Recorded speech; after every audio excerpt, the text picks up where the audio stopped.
ಹಾಗಾಗಿ ಕಾಲ್ ಕರೆದಿ ಚಾಂದಿನಿ ಅವ್ರನ್ನ. ಅಂಡ್ ಸಾಹೇಬ್ರೆ, ನೀವು ಒಂದು ಬಹಳ ಒಳ್ಳೆ ಇನ್ಸಿಡೆಂಟ್ ಹೇಳ್ತಾ ಇದ್ರಿ ಎ ಫಿಲ್ಮ್ ಶೂಟಿಂಗ್ ಅಲ್ಲಿ ಉಪೇಂದ್ರ ಅವ್ರ ಬಗ್ಗೆ. ಏನದು? ಕುಂಬಳಗೋಡ್ ಹತ್ರ ಒಂದು ಮನೆಯಲ್ಲಿ ಎಸ್ಟೇಟ್ ಎಲ್ಲ ಶೂಟಿಂಗ್ ಮಾಡ್ತಾ ಇದ್ವಿ. ಬ್ರೇಕ್ ಟೈಮ್ ಅಲ್ಲಿ ಲಂಚ್ ಬ್ರೇಕ್ ಅಲ್ಲಿ ಎಲ್ಲ ಕೂತ್ಕೊಂಡಿದ್ವಿ ಊಟ. ಎಲ್ಲಾರು ಬಂದು ಏನೋ ತರ ಮಾತಾಡ್ತಾ ಇದ್ರು, ಹೋಗ್ತಾ ಇದ್ರು. ನಾನು ನೋಡ್ತಾ ಇದ್ದೆ. ಸುಮ್ನೆ ತಮಾಷೆ ಕಿಚಾಯಿಸೋದಕ್ಕೆ ಉಪ್ಪಿ ಎಲ್ಲಾರು ನಿನ್ಗೆ ಸಾರ್ ಅಂತಾರೆ ಕಣ, ಕೋಟಿ ರೂಪಾಯಿ ಹಾಕಿರೋ ಪ್ರೊಡ್ಯೂಸರ್ ಸಾರ್ ಅಂತಾರೆ, ನಾನು ನಿಂಗೆ ಸಾರ್ ಅಂತೀನಪ್ಪ ಅಂತ ಸುಮ್ನೆ ತಮಾಷೆ ಹೇಳಿದ್ರು.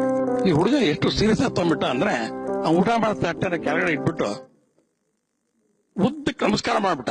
ಅಲ್ಲಿ ಎಲ್ಲ ಸುಮಾರು ಜೂನಿಯರ್ಸ್ ಇದ್ದಾರೆ, ಎಲ್ಲರೂ ಇದ್ದಾರೆ. ಎತ್ತೆತ್ಕೊಂಡು ಕೈ ಜೋಡಿಸಿ, ಸರ್ ನೀವು ನಮ್ಮ ತಂದೆ ತಾಯಿ, ಯಾವಾಗಲೂ ನನಗೆ ಹೋಗೋ ಬರ ಅಂತಾನೆ ಕರೀರಿ ಸರ್. ಆಮೇಲೆ ನನಗೆ ಯಾವಾಗಲೂ ಅಹಂಕಾರ ಬರದೇ ಇರಂಗ ಆಶೀರ್ವಾದ ಮಾಡಿ ಸರ್.